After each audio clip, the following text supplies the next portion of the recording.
Salut les amis, ceux qui veulent que Michel Ndoki cesse de prononcer le nom de Kamto, vous aurez des très sales temps parce que il semblerait qu'elle a fait du nom Kamto son chevalier. Tous les médias où elle passe, il faut d'abord qu'elle bat campagne pour Kamto ou contre Kamto.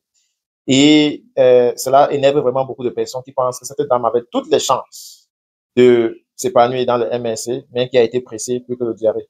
Qu'est-ce qu'elle a encore dit de passage à Bafoussam? Écoutez ce que la fiancée du peuple a dit. Lorsque Maurice Kamto a annoncé le 8 octobre qu'il avait marqué le pénalty, je l'ai cru. C'est le président de ma formation politique, c'est le candidat pour lequel j'ai battu campagne. Parce que je ne sais pas si vous avez vous pouvez ressortir les éléments. J'ai battu campagne avec conviction et enthousiasme jusqu'à Baham. Donc, fait de la précision jusqu'à Baham. Parce que c'est un grand souvenir. Vous savez pourquoi? Parce que je parlais Baham pour commencer et pour terminer oui. Vous voyez, j'ai terminé en disant, non, au cours j'ai terminé en disant, j'ai fait le discours en disant à un moment, voici pourquoi je soutiens ce candidat. N'ayez pas honte, vous les gens de l'Ouest, de soutenir votre enfant de l'Ouest. Écoutez-moi bien, il a fait un travail. Il a été brillant à l'école. Aujourd'hui, il vous dit qu'il veut être candidat à la présidence de lui. On va vous dire de ne pas le soutenir parce que vous êtes de la même tribu que lui. Non, notre tribu. Moi, Baham, de Bonamouan à Akwa Nord, voilà, je suis venu vous dire ici qu'on va tous soutenir notre frère Baham. D'accord? Donc, je ne veux pas que quelqu'un ait l'impression que je renie cela. C'est quelque chose dont je suis extrêmement fière. Est-ce que ça veut dire que je connais les résultats des élections de 2018? Absolument pas. Et lorsque je me rends compte que nous n'avons pas les résultats, je ne peux pas soutenir au Conseil constitutionnel en tant qu'avocat que je sais que nous avons gagné. Je n'ai pas les résultats. Justement, lorsqu'on fait un flashback, la même votre façon de parler, Quand on écoute la fiancée du peuple au départ, on peut vouloir jubiler, mais c'est en oubliant en réalité qui finance tous ces déplacements. Vous savez, c'est très facile. Hein? Chaque fois que vous voyez un être humain agir, demandez-vous qui finance les agissements. C'est très facile. Elle nous plonge dans une émotion pour finir par nous dire qu'il faudrait qu'on en prenne les comptes chez Kamto et pourtant c'est le RDPC qui est. Je n'étais pas le seul à la répondre. Je suis allé chercher un poids pour la répondre. Suivez ceci. Michel Ndoki. Que je nous avons reçu ici la semaine dernière. Alors, Michel Ndoki a pu vous dire qu'elle a été surprise qu'ayant fini la compilation des résultats du littoral, ou bien, je ne sais pas, du Vouri, à 10 h, que le professeur Maurice Kamto se soit déclaré vainqueur à 14 h. Je dois vous dire que sur la base de cet article 113, déjà, tous les médias peuvent se saisir des résultats à la fin du dépouillement. Et lorsque nous savons qu'aucun bureau de vote, qu'aucun membre du bureau de vote ne passe la nuit hors de sa maison, ça veut dire qu'au soir de l'élection, tous les résultats sont disponibles. Le reste n'est que compilation. Et le droit à l'information est un droit des peuples. Je crois que c'est un droit qui est contenu dans l'article 20 de la Charte africaine des droits de l'homme et des peuples. Tous les peuples ont droit à l'information. Quand donc un résultat est rendu public, M. Tongué, les journaux ont le droit de s'en saisir. N'importe quel citoyen, puisqu'il s'agit des droits qui appartiennent aussi aux citoyens, mais peut faire sa compilation. À partir du moment où ces résultats sont assis sur la réalité des urnes, mais on peut avoir les tendances. Et donc, vous comprenez que par rapport à la déclaration de Mme Ndoki, qui estime que donner les tendances le lendemain à 14 h était trop précipité, je lui dis que c'est faux. Parce que les partis politiques peuvent avoir les résultats avant Elekam. Lorsque vous avez fermé le bureau ici, à Akwa, celui qui était à Akwa a le résultat. Mais pour que Elekam ait ses résultats, il faut que le responsable du bureau de vote aille faire la queue. Mais vous savez également que les partis politiques n'étaient pas représentés dans tous les bureaux de vote répartis sur l'étendue du territoire. Pourtant, Elekam, eux, y sont. Point n'est besoin pour qu'un parti ait les tendances d'être représenté dans tous les bureaux de vote. Parce qu'aujourd'hui, il n'y a pas de bureau où il n'y a pas moins de, où il y a moins de 50 électeurs. D'accord? Écoutez, je déroule.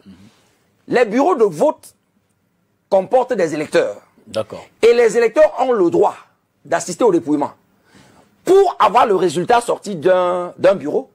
Mais le citoyen ordinaire, et nous savons le taux de pénétration des téléphones, vous savez que des dans les téléphones zones, portables. vous savez que dans les zones comme mon village maternel derrière le Rodolphe, là-bas, Oui. les partis politiques de l'opposition les voient très peu. Bien, je dis que je suis en train de relativiser ce que vous dites. Les électeurs font 100% du RDPC. Oui. Ils font 100% du RDPC dans les conditions que nous connaissions jusqu'ici. Nous parlons ici des élections à venir. Et je dis dans votre village, même si c'est 100%, tant mieux. Nous ne disons pas que le résultat qui doit être acquis est nécessairement celui qui est favorable à l'opposition. Il s'agit d'avoir les résultats réels, sortis des urnes. Donc, un bureau qui donne 100%, on ne va pas le modifier. Vous comprenez très bien. Et je dis, dans votre village, supposez que l'opposition n'y soit pas.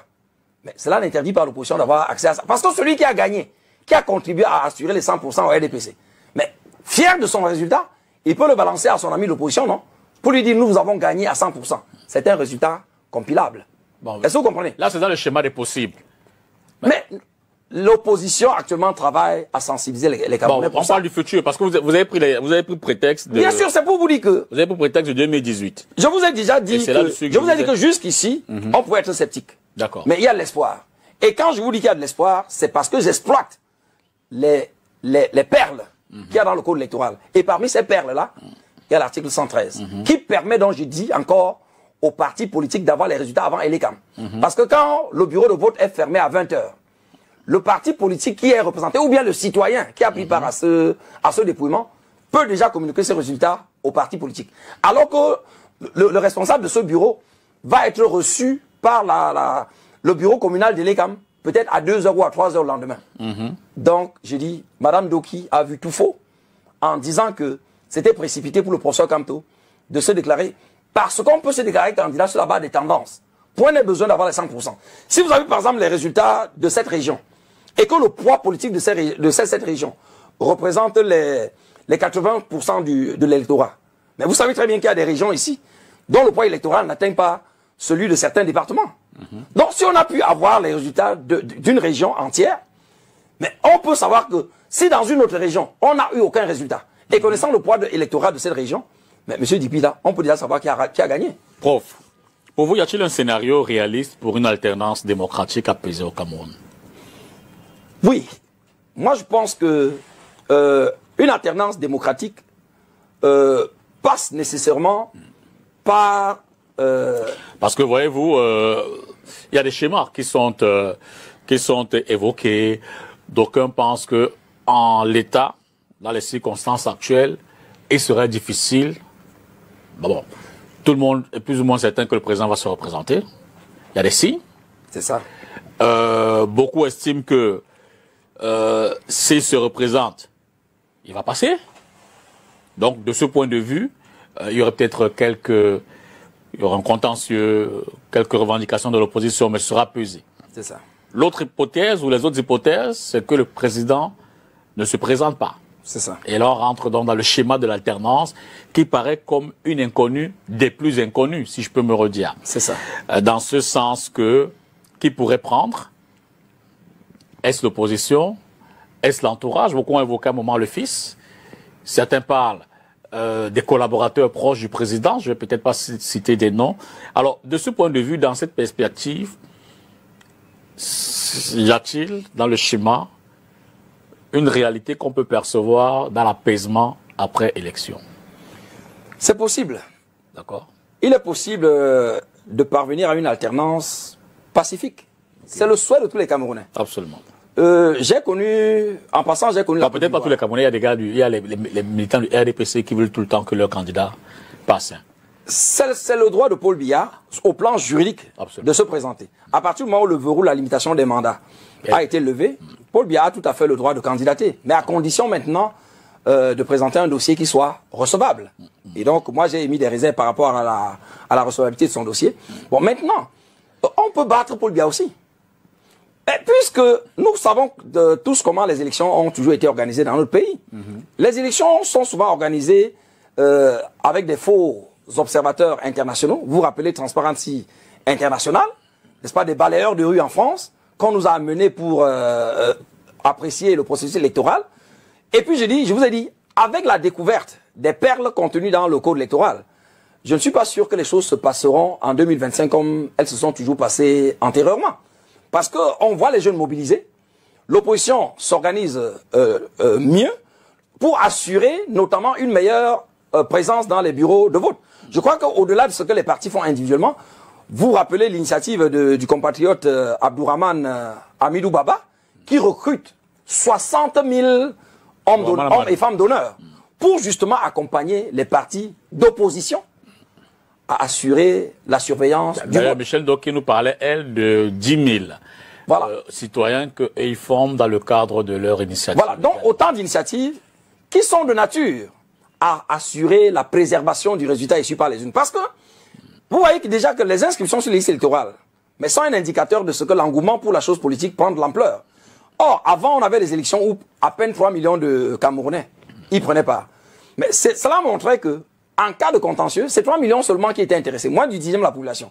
Alors, si aujourd'hui on arrive à un chiffre de 10 millions, mais ce n'est plus 3 millions de personnes seulement qui sont intéressées, c'est 10 millions. Et vous pensez que on aura autant la même facilité d'inverser les résultats des élections avec 10 millions de personnes? C'est quoi, les 8 millions vont se lever pour se dire stop? En tout cas, j'ai dit, il y a le premier travail que les partis politiques doivent faire, et vous avez énoncé ces initiatives. Vous êtes dans la théorie du rapport de force? Un peuple debout, 20 toute armée, 20 toute dictature. Un peuple debout. Donc il faut redouter. Écoutez, je vous ai dit que j'ai eu une expérience à la Côte d'Ivoire. Il faut se méfier de l'eau qui dort. La Côte d'Ivoire jusqu'ici était un havre de paix.